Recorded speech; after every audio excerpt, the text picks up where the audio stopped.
Recent గా జరిగిన ఒక sad incident. Air India plane crash లో చాలా మంది చనిపోయారు. మొత్తం కాలిపోవడంతో చనిపోయిన వారి బాడీ రిమైన్స్ ని ఫ్యామిలీస్ కి అప్పచెప్పడానికి DNA టెస్ట్ చేసి హ్యాండ్ ఓవర్ చేస్తున్నారు. మొత్తం కాలిపోతే DNA టెస్ట్ ఎలా చేస్తారు? అసలు DNA అంటే ఏంటి? DNA అనేది మనందరిలో ఉండే ఒక అమేజింగ్ మాలిక్యూల్. ఇది బాడీలో ప్రతి ఒక్క సెల్లో ఉంటుంది. ఇదొక హెరిడిటరీ మెటీరియల్, అంటే జెనెటిక్ ఇన్ఫర్మేషన్ ని పేరెంట్స్ నుండి పిల్లలకి క్యారీ చేస్తుంది.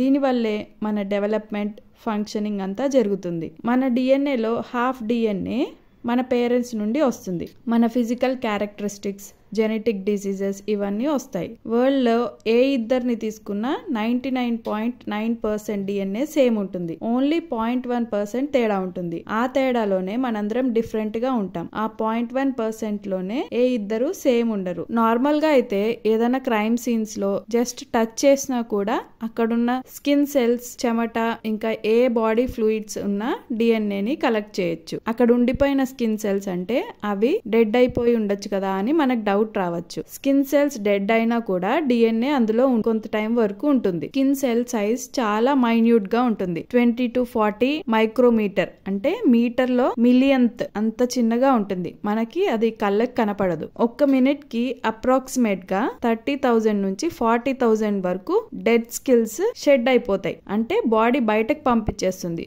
అది కంటిన్యూస్ ప్రాసెస్. కొత్తవి తయారవుతూ ఉంటాయి, పాతవి అలా బయటికి పోతూ ఉంటాయి. అలా టచ్ చేసినా కూడా స్కిన్ సెల్స్ అక్కడ ఉండిపోతాయి. ప్రతి సెల్ లో DNA ఉంటుంది కదా, అలా DNA ని కలెక్ట్ చేసి ల్యాబ్ లో అనలైజ్ చేస్తారు. DNA జెనెటిక్ ఇన్ఫర్మేషన్ క్యారీ చేస్తుంది కాబట్టి పేరెంట్స్, సిబ్లింగ్స్ DNA కలెక్ట్ చేసి మ్యాచ్ అయిందా లేదా అని చూస్తారు. ఇక్కడ ప్లేన్ క్రాష్ లో ఏమీ మిగలలేదు కదా, DNA టెస్ట్ ఎలా చేస్తారు అంటే ఈ సిచ్యువేషన్ లో స్కిన్ సెల్స్ ఏమీ దొరికే ఛాన్స్ లేదు కాబట్టి బోన్స్ అండ్ టీత్ నుండి DNA కలెక్ట్ చేస్తారు. అవి హార్డ్ గా ఉంటాయి కాబట్టి DNA అందులో ప్రిజర్వ్ అయి ఉంటుంది. అది కూడా ఎన్విరాన్మెంటల్ ఫ్యాక్టర్స్ తో డిపెండ్ అయి ఉంటుంది. పెద్ద బోన్స్ నుండి ఎక్కువ కలెక్ట్ చేయగలుగుతారు. బోన్స్ ని, టీత్ ని ఫిజికల్ గా బ్రేక్ చేసి పౌడర్ చేసి దాని నుండి DNA కలెక్ట్ చేస్తారు. ఇదంతా ల్యాబ్ లో పెద్ద ప్రాసెస్.